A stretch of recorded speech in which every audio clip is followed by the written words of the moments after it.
Нұр Отан партиясының кезекті қоғамдық қабылдауында онға жуық азаматтың арыз шағымдары қаралды. Оның бірі Сайрам ауданы Ақсукент ауылынан келген Мұхидиновтер әулетінің мәселесі. Шапағат Мұхидинова 32 жастағы ұлы Ерхунжан Нартаев жазықсыз сотталып кетеме деп қорқады. Баласы 2 айдан бері уақытша қамауға алынған. Себебі биыл қаңтар айының 25 күні үйіндегі келіні асылып қайтыс болыпты.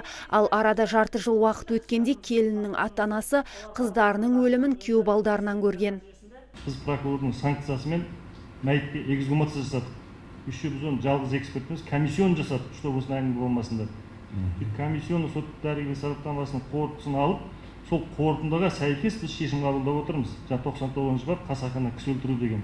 Себебі десеңіз, жаңа комиссиялық сот сараптамасының қорытындысында жаңағы келіннің екі қабырғасы сынған 6-7-ші, арқасы көгерген, именно подъездочный кост деген болады, тілдің астына шеміршек сүйектер. Сол майдаланып кеткен. Бұл сыртқы күштің әсерінен болған. Бұның бәрі тірі кезінде алынған, өлген кезінде емес. Тірі кезінде салынған бұл жарақаттардың бәрі бізге четко, ясно заключение беріп, еще біз оны в качестве специалиста допрос алып в рамках жаңа уголовного дела.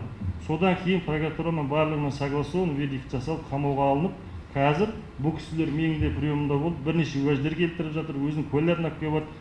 Сол үшін тергеу қазір жүріп жатыр. Бұл оқиғаға қатысты қазір сотқа дейінгі тергеу амалдары жүргізіліп жатыр. Алайда айыпталушы Мұхидиновтер сарапшылардың кейбір қорытындыларына күмән келтіруде. Сондықтан да Шапағат Мұхидинова алда болатын соттан жеңіліс табуынан қорқады. Экспертиза шыққаннан кейін таза шықты, өзі асылып өлген, беременна емес деп берген екен, экспертиза бергенде. Оны 9 ай өткеннен кейін өзіміздің қошылар, гуақлар хамасын шақырған, қандай айламыз хамасы, балаларым етімшілікті ата-анамның қолда өскен шал кемпірге қарап, сигарет чекмейді, арақ ішмейді, көшеге беймәхал шығармағанмын.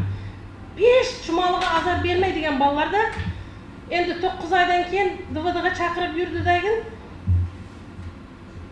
9 сентябрь күні баламны адам өлтірген деп 99 статья білен қамап қойды. Ал мәселені ден қойып тыңдаған қоғамдық қабылдау комиссиясының мүшелері арызданушыларды сабырға шақырды. Ұлының тағдырына алаңдаған ана жеке адвокат жалдауға жағдайларының келмейтінін жеткізді. Дегенмен заңды түрде мемлекет тарапынан тегін қорғаушы тағайындалатын болды. Сөйтіп барлық күдік пен қосымша дәйектер сол қорғаушыға айтылып, алдағы болатын сотта Мұхидиновтердің сөзін сөйлемек.